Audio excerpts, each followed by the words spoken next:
My son, Leo, sat in the leather chair across from the lawyer with a smug smile, convinced that I would get nothing from his mother's $80 million estate. But when the lawyer read one single sentence, everything changed. The smile vanished from Leo's face, and he began to scream so loudly that the walls of the office shook. Before we continue, please subscribe to the channel and let us know where you're listening from in the comments. The scent of turpentine and fresh wood shavings was, for me, the aroma of home. It had seeped into the walls of my workshop, into my clothes, into the very skin of my hands. I ran my palm over the smooth, curving surface of a nearly finished walnut sculpture. A few more days, and this abstract form, reminiscent of both a flame and a dancing figure, would be complete. At 67, I had found peace in this solitary world, where the only demands were those I placed upon myself. The silence was broken only by the scrape of my tools and the classical music playing softly from an old radio. This was the life I had chosen. Or perhaps, the life that was left for me after a louder, more brilliant one had ended. The shrill ring of the telephone pierced the quiet like a shard of glass. I winced. I didn't like phone calls. They were almost always harbingers of something that disrupted my measured order. Telemarketers, wrong numbers, or worse, news from the world I had walled myself off from years ago. I wiped my hands on a rag and picked up the receiver of the landline, the only modern convenience I tolerated in my workshop. Hello, Mr. Harrison White. The voice on the other end was formal, impersonal, as if carved from a legal document. This is Arthur Davies, from the law firm of Davies, Rosenthal and Partners. I'm calling in regards to Eleanor White. My fingers tightened on the receiver. Eleanor, a name I hadn't spoken aloud in years, but one that lived in the quiet corners of my mind like a ghost in an old house. What about her? I asked, my own voice sounding foreign to me. Sir, it is with deep regret that I must inform you that Mrs. White passed away last night from a heart attack. The funeral will be held on Saturday. However, I'm calling you for another reason. You are named in her will, and your presence at the reading on Monday morning in my office is mandatory. I sank onto a wooden crate that served as my stool. The world outside the workshop window, the green hills of Vermont, the autumn sky, suddenly seemed like a painted backdrop. Eleanor was dead. Eleanor, who had seemed carved from granite, eternal in her indomitable energy, had simply ceased to exist. We had been divorced for 20 years, but for 25 years before that, we had been a single entity. 25 years of love, struggle, hope, and ultimately, bitter disappointment. Mr. White, are you there? Davy's voice brought me back to reality. Yes, I'm here. Mandatory? I don't understand. We've been divorced for a long time. Our son, Leo, he's the sole heir. Your son is indeed the primary beneficiary, Davies confirmed carefully. However, there are specific clauses in the will that concern you. Eleanor was very insistent in her instructions. Monday, 10 a.m. My secretary will send you the address. I mumbled something like, all right, and hung up. The workshop suddenly felt empty and cold. I looked at my unfinished sculpture. Its flowing lines no longer brought me joy. They seemed meaningless. Eleanor. Images flashed through my mind. A young woman with fiery eyes, arguing about politics in a cheap cafe. A woman in a severe suit, arguing in court with cold, deadly logic. A mother who looked at our son, Leo, as if he were the most valuable asset in her portfolio. And I, Harry, the sculptor, the man who could never fit into her world of glass and steel, was now a mandatory part of her final act. I didn't know what it meant, but I felt a cold knot of dread tighten in my stomach. This couldn't be anything good. In Eleanor's world, nothing happened by chance. Every action was calculated. And her death, I was beginning to suspect, was no exception. Eleanor's funeral was like a high-level corporate event. It was held not in a church, but in a modern, minimalist art center that she had funded. Instead of grieving relatives, there was a legion of men and women in expensive dark suits, whose quiet conversations sounded more like business negotiations than expressions of condolence. The air was thick with the scent of expensive perfume and discreet wealth. In my only decent tweed jacket, which was older than many of the people present, I felt like a foreign body, a rare weed that had pushed its way through a flawless lawn. I tried to stay in the shadows, near the far wall, just observing. I saw Leo. He stood at the center of the room, accepting condolences with the same polished, confident grace with which his mother had closed deals. At 40, he was the spitting image of Eleanor in her prime, tall, with sharp features, in a perfectly tailored suit. He shook hands, nodded, his face expressing a perfectly calibrated sorrow, just enough to show respect, but not weakness. He was a king receiving vassals in his new kingdom. Then his eyes found me. For a split second, his face showed bewilderment, which quickly turned to cold contempt. He excused himself from his conversation and headed straight for me, cutting through the crowd like an icebreaker. "What are you doing here?" His voice was quiet, but it had the ring of steel. Every syllable was a blow. "Leo, I came to say goodbye," I said, trying to keep my voice steady. "Goodbye?" He scoffed, but there was no mirth in his eyes. "You had 20 years to say goodbye. You lost that right the day you decided your blocks of wood were more important than your family." A small empty space formed around us. People pretended not to listen, but I could feel their curious gazes. I was a curiosity, a ghost from a past that was whispered about, but never expected to be seen. "That's not true, and you know it," I answered quietly. "The truth?" His voice grew louder, drawing more attention. "I'll tell you the truth. The truth is that my mother built an empire. She created a legacy. And you, what did you create? A pile of dusty sculptures that no one will ever buy? You are a walking reminder of the mediocrity she overcame. Your presence here is an insult to her memory." Every word was aimed to wound, to humiliate, to destroy. And I had to admit, he was a master at it, a worthy student of his mother. I could feel the blood rushing to my face. A part of me wanted to scream, to defend myself, to say everything that had been bottled up for years. But I saw in his eyes not only anger but also a deep, hidden pain. He had lost his mother too, in his own way. "She wouldn't have wanted you here," he continued, seeing my silence. "She cut you out of her life because you were an anchor, pulling her down. So do us all a favor, show a shred of respect, and disappear. Go back to your shack and don't disgrace her name." He turned and walked back to the center of the room, leaving me alone in the crossfire of judgmental stares. I felt as if I had been publicly stripped naked. One of Eleanor's old partners, whom I vaguely remembered, approached me. "Perhaps the boy is right, Harry," he said softly, but without sympathy. "This isn't your place." I didn't answer. I just stood there, in the silence of my humiliation, and realized that to all these people, I was not the ex-husband, not the heir's father, but simply a mistake in the flawless biography of Eleanor White. And in that moment, I almost believed them. I stayed until the end of the ceremony, standing in the furthest corner. I listened to the eulogies about her genius, her contribution to the economy, her indomitable will. No one said a word about her laugh, or the way she crinkled her nose when she was embarrassed, or how she once cried all night because they cut down an old oak tree in the park where we had our first kiss. They were burying a brand. The woman I once loved had been buried by me, long ago. The year was 1978. I was a penniless sculptor, renting a tiny studio above a Chinese laundry in Boston. My hands were always covered in clay or paint, and my pockets rarely held more than $10. But I was happy.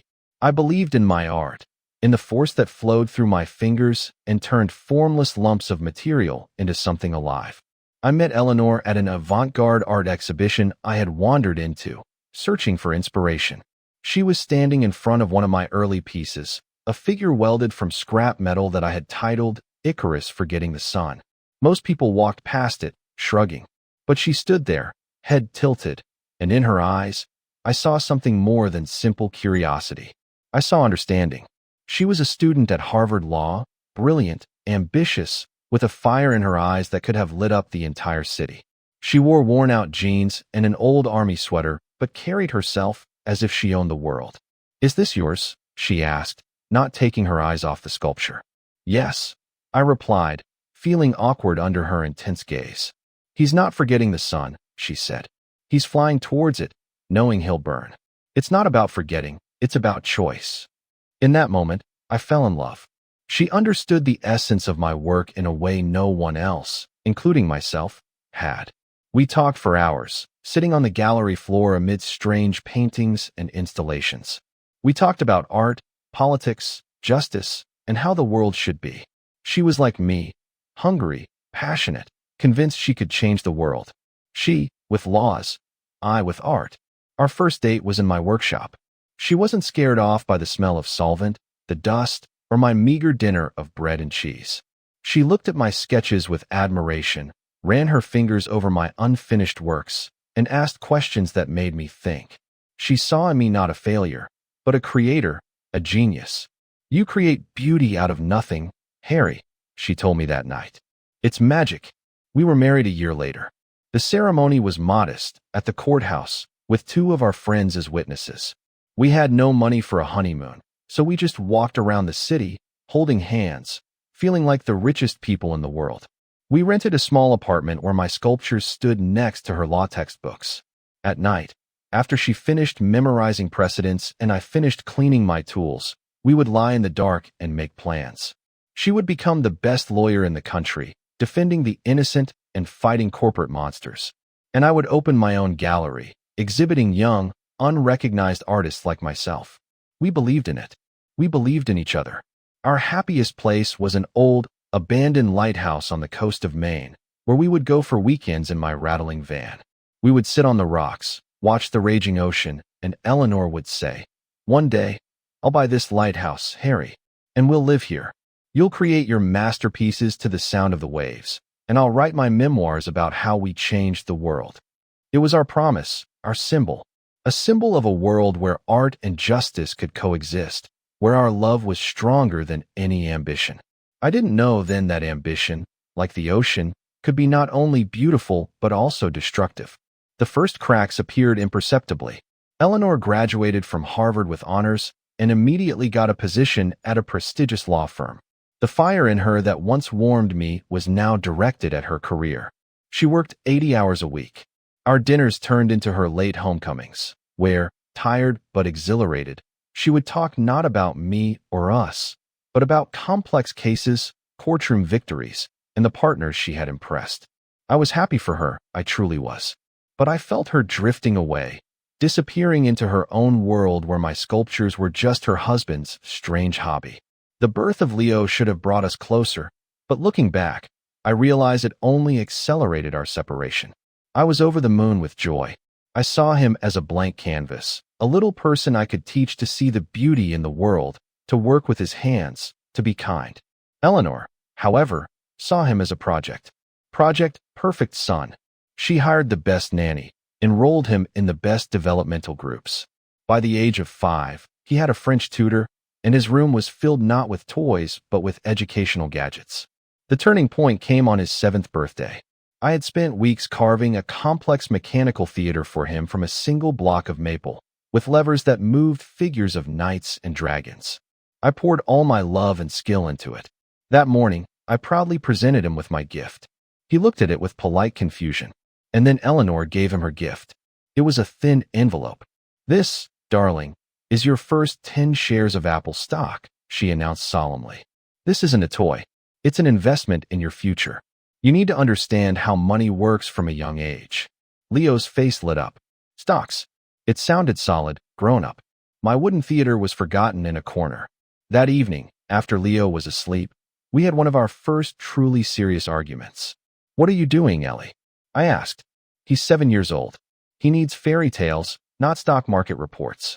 "I'm preparing him for the real world, Harry," she answered coldly, looking through some documents. "Unlike you, I don't want him to struggle his whole life. I want him to win." "Win at what? In a race you invented for him? Life isn't just about money and winning." She finally looked up at me. Her eyes were filled with fatigue and irritation. "Oh, and what is it, Harry? Digging in the dirt and making things no one values? I love you, but I will not let your romanticism ruin my son's future. He has to be strong. The world is cruel, and it eats people like you for breakfast." Her words hurt me more than any physical blow. People like you. In that moment, I realized she no longer saw me as an equal partner. I had become something like a pet to her, cute, but useless in the real world. She began her journey into venture capital, and our worlds diverged completely. She spoke the language of numbers, mergers, and acquisitions. Her friends became people who valued art by its auction price, and people by their bank accounts. When Leo was 12, he told me that being a sculptor was an inefficient allocation of human capital. He repeated a phrase he had undoubtedly heard from his mother. I tried to talk to him, to take him to my workshop, but his eyes remained empty. He looked at my work and saw only dusty pieces of wood and metal. He was his mother's son. I had lost them both long before I signed the divorce papers. The end came quietly, without shouting or breaking dishes. It was more like a fire slowly dying out until only cold embers remained. By then, Eleanor was already a Wall Street legend. We lived in a huge penthouse overlooking Central Park, but had never felt more distant. I had become Eleanor White's husband, a decorative element at her corporate parties, where I awkwardly tried to maintain conversations about stock indices and futures deals. My workshop, which I had moved to a separate building, became my only refuge. Leo was at a prestigious boarding school and came home for holidays as a complete stranger. He spoke condescendingly, with the same cold contempt as at the funeral, just in a younger version. He looked at my clay-stained hands with disgust, as if I were a member of a lower caste. The final conversation took place on one of the rare evenings we were home alone together. Eleanor had just returned from Asia, having closed a $500 million deal. She stood by the panoramic window, looking at the city lights, and there was something lonely and fragile in her silhouette. "I sold that coastal land in Maine," she said casually, without turning around. My heart stopped. "The land with the lighthouse?" "Yes. A developer offered an excellent price. They're going to build an elite golf club there. A good investment. But, Ellie, that was our place. Our promise." She turned slowly. Her face was a mask of weariness and impenetrability. "Harry, we are no longer the people who made those promises. Those people believed in fairy tales. I live in the real world. And in your real world, there's no room for promises? For memories? For us?" I asked, though I already knew the answer. "Harry."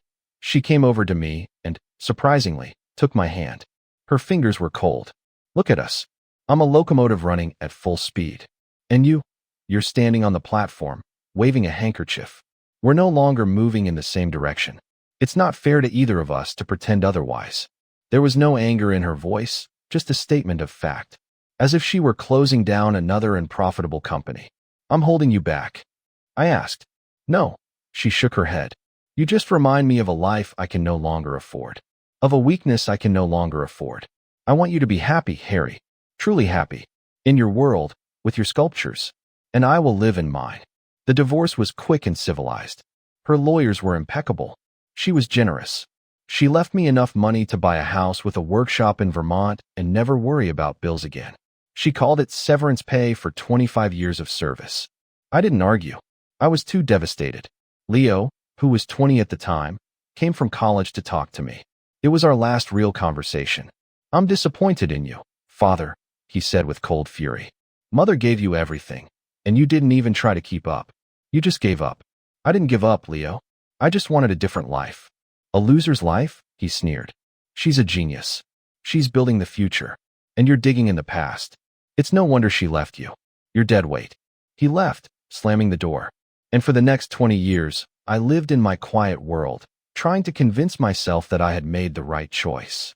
I built my life out of wood and metal, while they built theirs out of money and power. I almost believed that we were forever in parallel universes that would never intersect. Until that phone call.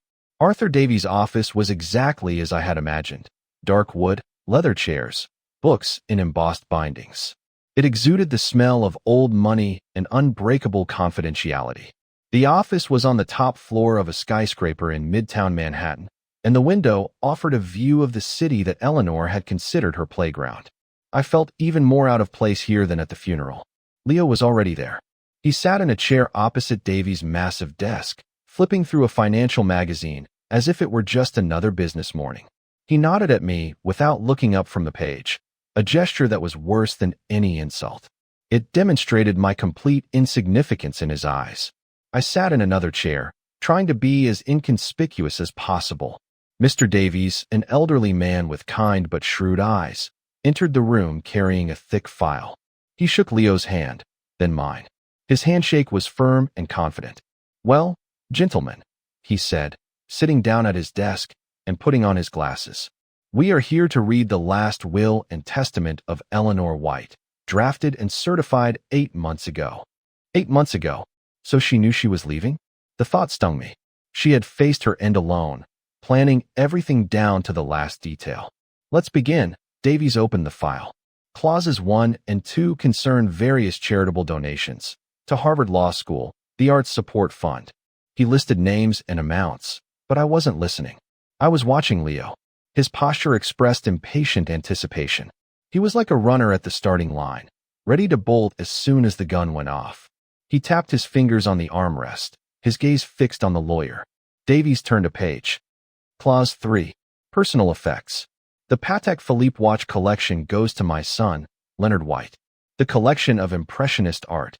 He continued listing jewelry, antiques. Leo smiled slightly. This was the prelude, the appetizer before the main course. Clause 4. Real estate. Davies continued. The penthouse on Fifth Avenue, with all its contents, goes to my son, Leonard White. Leo nodded with satisfaction. The penthouse was worth at least $20 million. This was expected, fair. He was her son, her successor. I felt a strange sense of relief. Everything was going according to a predictable script. Now Davies would read that the company and the main assets would go to Leo, and perhaps I would be left some symbolic amount or one of the paintings we bought together at the very beginning, as a nod to the past. My role here was apparently to witness her son's triumph. One last humiliation she had prepared for me. We now move to the main capital, Davies said, his voice becoming more formal. Clause 5. All stocks, bonds, and other securities in my personal investment portfolio, as well as the cash in my accounts.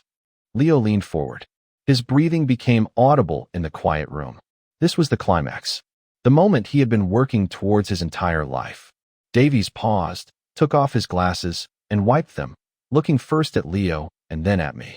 There was something strange in his eyes. Sympathy? A warning? Shall be combined into a single trust fund, he said slowly. The smile on Leo's face faltered. A trust? Why? I'm an adult of sound mind. Allow me to finish reading. Leonard, Davies said gently but firmly. This was your mother's wish. He put his glasses back on. A heavy tension filled the room. I felt a chill run down my spine. This wasn't like Eleanor. She believed in direct action, not complicated schemes. Something was wrong. Something was very wrong. Mr. Davies cleared his throat and continued reading, his voice a flat, dispassionate echo against the wood-paneled walls. The White Legacy Trust will be divided into 2 portions. The first portion, consisting of $5 million, as well as the previously mentioned Fifth Avenue penthouse, is to be transferred immediately and in full to my son, Leonard White. Leo turned pale. $5 million. It was a huge sum for any normal person, but for the heir to an $80 million fortune, it was an insult. It was pocket money. What? $5 million. What about the rest? Where's the company? Where are the other $75 million? His voice cracked into a screech. He shot up from his chair. Leonard, please sit down. I have not finished. Davies' tone became icy. Leo reluctantly sank back into his chair, his face contorted with anger and disbelief. He shot me a venomous look, as if I were to blame for this farce. I sat frozen, trying to comprehend what game Eleanor was playing from beyond the grave. Davies turned a page and looked directly at me. In his eyes, I read an apology. Clause 6, he said slowly, enunciating each word. The second and primary portion of the White Legacy Trust, comprising $74 million in liquid assets, as well as 60% of the voting shares, that is, the controlling interest in the company, White Capital. He paused for what felt like an eternity. The silence in the room was so profound I could hear the blood pounding in my ears. Shall be placed in the custody and under the management of my former husband, Harrison White. If the ceiling had collapsed at that moment, I would have been less surprised. The world tilted and swam before my eyes. The numbers Davies had spoken were incomprehensible. 74 million. Controlling interest. The company that was Eleanor's life, her baby, her weapon, now belonged to me. A man who couldn't balance his own checkbook and considered buying a new set of chisels the pinnacle of financial planning. No, Leo's scream was like the howl of a wounded animal. It was so loud and furious that I physically shrank back in my chair. That's impossible. It's insane. She couldn't have done this. He lunged at Davy's desk and slammed his fist down, making the water glasses jump. She was sick, an old, senile woman. And you? He wheeled around and pointed a trembling finger at me. You got to her. You slithered your way back in when she was weak. You tricked her. Leo, I haven't seen your mother in 20 years, I stammered, my voice barely a whisper. My brain refused to process the information. Lies, he roared. You set this all up. This is fraud. I'll sue you. I'll destroy you. You won't get a penny of my mother's money. Leonard, Davy's voice was calm, but it had a new steeliness to it. I must advise you. Your mother foresaw this reaction. 1 month prior to signing this will, she underwent a full and independent psychiatric evaluation by 3 different specialists. All 3 unanimously confirmed her complete lucidity and legal capacity. Any lawsuit on your part will not only be dismissed, but may also be considered malicious prosecution, which would trigger certain legal consequences outlined in the will. Leo froze, breathing heavily. The threat of legal consequences was apparently the only language he understood. He slowly lowered his hand, but his eyes continued to shoot daggers at me. But why? He whispered, addressing the ceiling more than either of us. Why would she do this to me? I was asking myself the same question. This wasn't just unexpected. It was cruel. Cruel to Leo and completely senseless to me. Why give me this empire? What was I supposed to do with it? It was like handing the keys to a nuclear power plant to a tribesman from the jungle. Was this revenge? A joke? Or something else I couldn't possibly understand? Because that is not all, Davy said quietly, bringing us back to reality. He looked at Leo with a hint of compassion. There is one final clause in the will.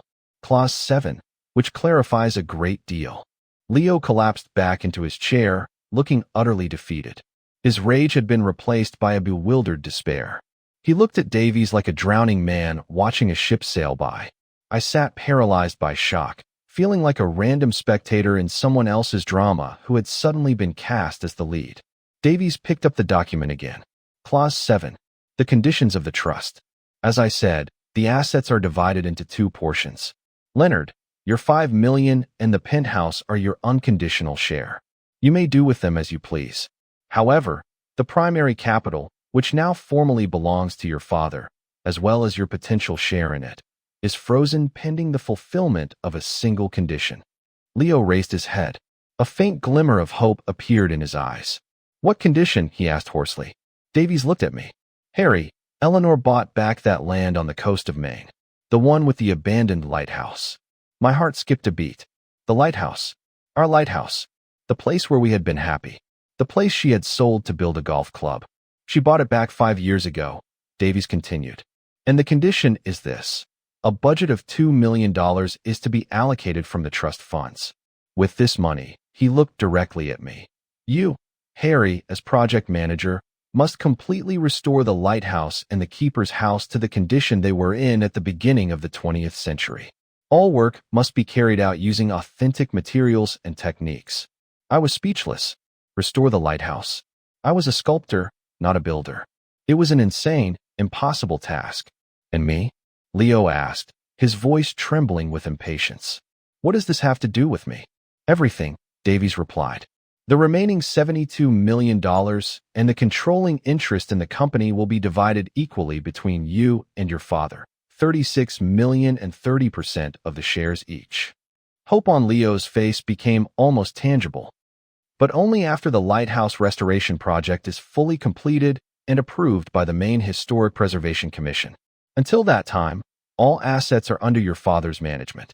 The hope on Leo's face died. He looked at me with an expression of pure, unadulterated horror. His future, his inheritance, his entire life now depended on me. On the loser father he despised. On a man who, in his opinion, couldn't even build a birdhouse, let alone restore a century-old lighthouse. Furthermore, Davies added, as if delivering the final blow, the will obligates you, Leonard, to provide your father with full assistance on this project. You will be required to personally oversee the financial reporting, logistics, and contractor relations. You will be his right-hand man. Silence fell in the room. It was a plan of genius in its cruelty and elegance. Eleanor hadn't just disinherited Leo. She had bound us together with unbreakable chains. She had locked us in the same cage, the Wall Street shark and the old sculptor, and thrown us a common task, the solution to which determined both our futures. She was forcing her son, who valued only money, to work on a project that had value only to the heart. And she was forcing me, the man who had fled her world, to take responsibility for her empire. I looked at Leo. His face was as white as a sheet. He understood everything. He understood that this wasn't just a will. It was a lesson. The last, most brutal, and perhaps most important lesson from his mother. She left a letter. Davy's voice was soft. She asked me to read it to you both after the will was announced. He pulled a sealed, cream-colored envelope from the file. I would have recognized the handwriting anywhere. Sharp, confident, with a slight rightward slant. Eleanor's handwriting. Davies opened the envelope and took out several handwritten pages. Leo sat motionless, his gaze fixed on the letter as if it held the answers to all the questions now swirling in his head. I too waited, holding my breath. Davies began to read. To my boys, Harry and Leo. If you are hearing this, it means I have lost the only battle one can never win, the one against time. And you are most likely sitting in Arthur's office, hating me. Especially you, Leo. I don't blame you. Davies paused, and I saw Leo flinch at the mention of his name. Leo, my dear, ambitious son. I know what you are feeling right now. Betrayal. Injustice. You think I went insane, or that your father tricked me.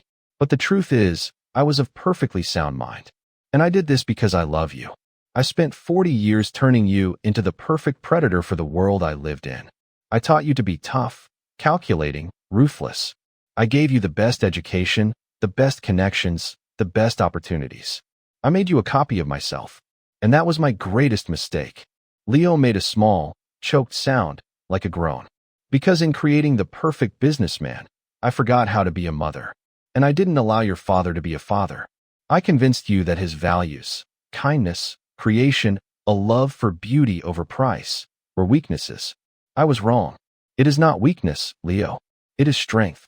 It is the foundation without which any skyscraper, even the tallest, will one day collapse. I built you a skyscraper but forgot the foundation. And now, I am asking your father to help me fix it. I felt a tear roll down my cheek. I quickly wiped it away, but Davies continued reading, his voice now directed at me. Harry, my sweet, stubborn Harry, the man who created universes from a block of wood. Forgive me. I know those 2 words cannot atone for 20 years of pain and silence, but they are all I have. I chose power over love. I chose an empire over our home. I thought I was becoming stronger, but in reality, I was just becoming lonelier. I am giving you the company and the money not to punish Leo, and not to buy your forgiveness. I am doing it because I trust you.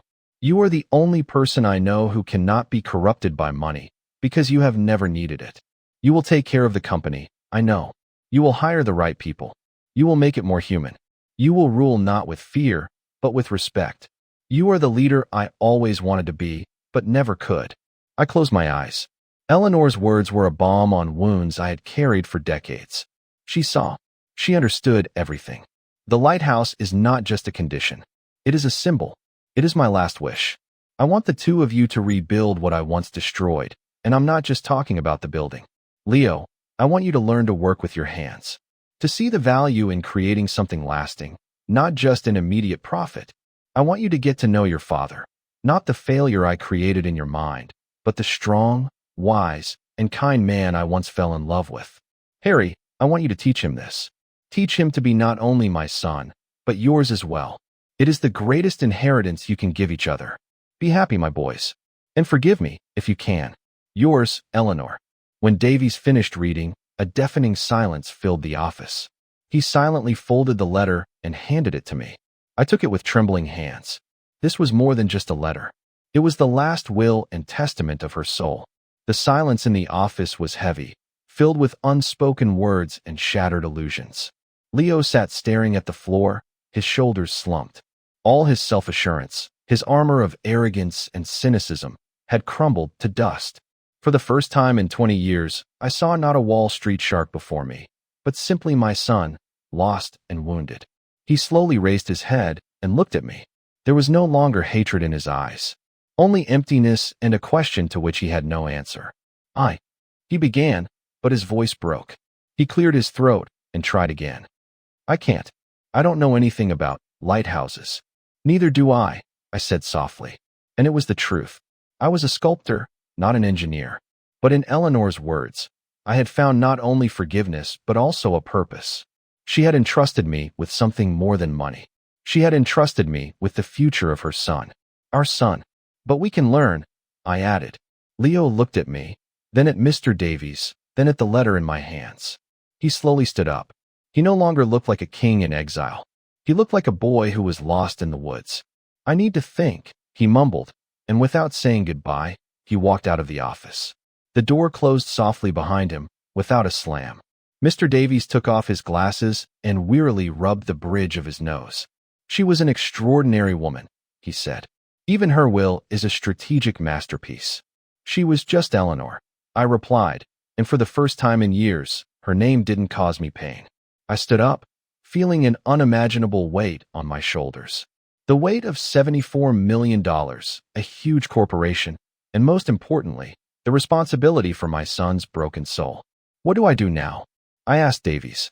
First, he smiled, you need to call a board meeting. You're the chairman now. And then, I think you should take a trip to Maine and take a look at your new project. I walked out of the skyscraper and onto the streets of Manhattan. The city buzzed, alive with its own energy, oblivious to the fact that in one of its glass towers, an entire world had just been turned upside down. I held Eleanor's letter in my pocket. I had no idea how to run a corporation. I didn't know how to restore a century-old lighthouse. And I had absolutely no idea how to rebuild the bridge to my son's heart. But walking down the street among the faceless crowd, for the first time in 20 years, I didn't feel alone. Eleanor had left me more than just money. She had left me a challenge, a task, and most importantly, she had left me hope. The hope that it's never too late to fix things. That even from the most dilapidated ruins, you can build something strong and bright. Something like a lighthouse, guiding lost ships through a stormy sea. I took out my phone, which felt like a foreign object in my hand, and found Leo's number. I didn't know what I was going to say, but I knew I had to call. Our project had already begun. If you like this story, please like this video, subscribe to the channel, and share your thoughts in the comments. To listen to the next story, click on the box on the left. Thank you for watching.